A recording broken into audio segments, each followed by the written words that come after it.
Hey everybody, this is Josh Nottingham, president of Mats.org. If there's one question we've been getting over the past couple months, it is what the heck is going on in the used car business? And I will admit, I've been around quite a long time around the used car business, and I have never seen anything like the inflation that we are experiencing right now.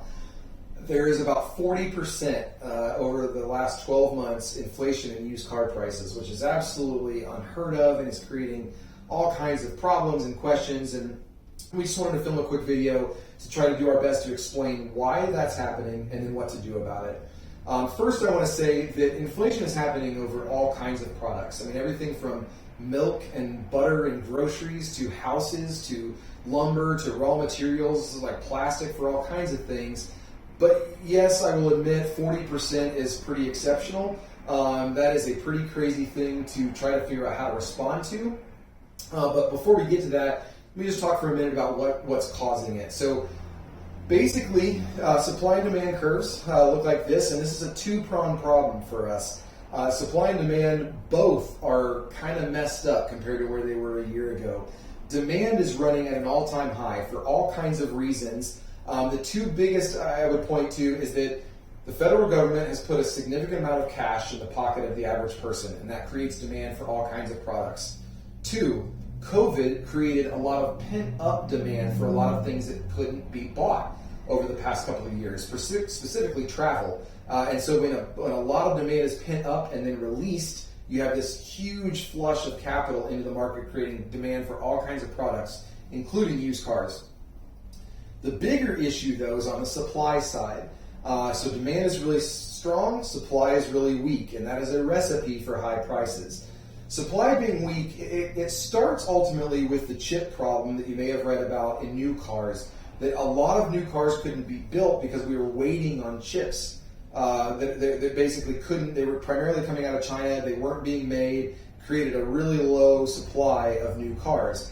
But it's actually gotten even worse since then. There's other parts that the supply chain crisis has caused new car manufacturers not be able to get. And the labor shortage, which is a national problem in the United States right now, is making it difficult for new car manufacturers to create cars.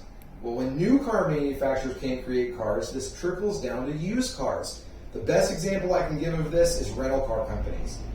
Rental car companies are dealing with unprecedented demand right now because people couldn't travel for the last couple of years. Now they're traveling like crazy, so they need cars, but they can't go out and buy new cars. So rental car companies are actually doing something I've never seen in my 15 years at Mats. They are buying up used low-mile cars, and it's creating this crazy market fluctuation where all of the used low-mile cars are going to rental car companies, and it's creating this huge lack of supply for low-mile used cars.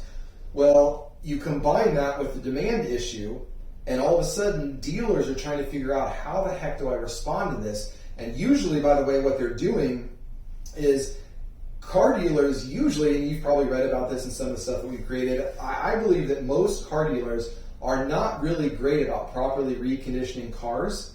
But now imagine that you can't buy low mile cars, you can't get labor supply, and you can't get parts.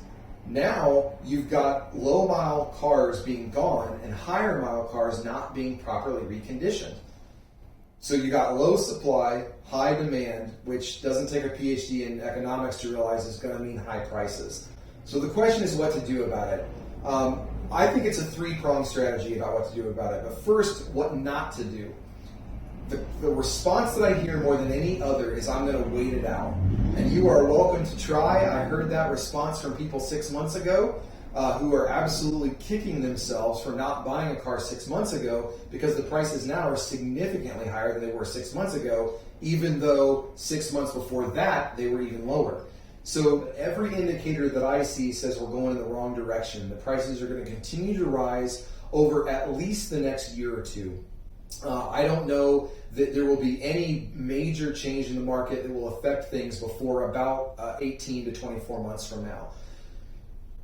The way that I think people should respond, three things. Number one, when you start your car search, be as flexible as possible. That means flexible on brand, flexible on mileage, flexible on model year, flexible on features, flexible on color, flexible on budget. Whatever the parameters that you were thinking about using and going into your car search, try to expand as many of them as will still get you the car that will work well for you or your family. Secondly, the car market is functioning a lot more like the housing market has over the past 18 months. So move quickly. People are used to doing this with houses. If you see a house you really like and you think about it for 2 days, it's gone. Somebody else will have put an offer on that house that is accepted and it will go pending. Cars are no different right now. Cars are moving at a speed that we are completely unfamiliar with in the used car business. So when you find what you want, or hopefully when a Matt staff helps you find what you want, move quickly and purchase the vehicle that works for you guys.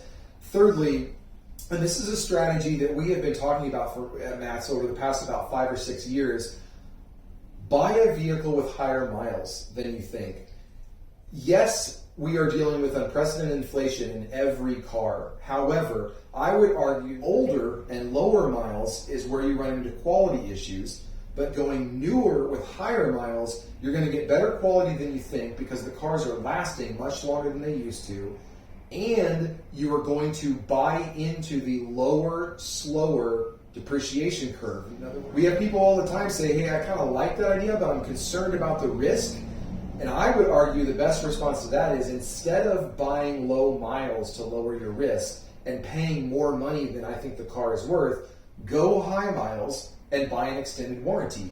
You can literally save $5,000 or $6,000 by going with a car that's the same exact car with maybe 60 or 70,000 more miles on it, and then spend $2,000 and $2,500 on a warranty that protects you for 5 or 6 years, and you end up saving $3,000 or $4,000 and getting a warranty that would last several years. So we would love to help with this. If you have any questions about this, feel free to reach out to our Matt's staff or fill out the Contact Us form on the website. We feel like we're experts in helping navigate people through what is traditionally a really confusing process and right now is really, really confusing. So hopefully you found this helpful. Please reach out if we can help you at all. Thank you.